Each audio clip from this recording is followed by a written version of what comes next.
Po mga kamasa, ayan, i-check po natin ang ating isinalang. 40 minutes na po ang nakalipas. Ayan. So tingnan po natin. Oh, ayan.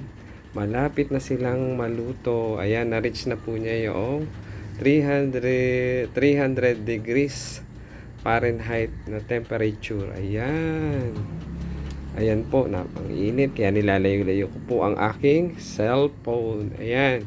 So, 5 minutes na lang po nating paiinitan o iinin natin ang ating special moist banana cake. At i-adjust na po natin yung apoy o yung apoy niya sa ilalim. So, babawasan na po natin kasi kung baga sa po sa sa kanin o sa sinaing ay nag-i-in na lang po tayo. Ayan. Babawas-bawasan na natin. Kasi kapag po sobra hindi natin binawasan yan, baka naman masunog ang ating tinapay. Magandang buhay. Ayan po, yum yum yum. Luto na. Magandang araw, magandang umaga. Good morning, good vibes. Kung nag-enjoy po kayo sa aking short video or reels, like and share and comment na rin po sa comment section.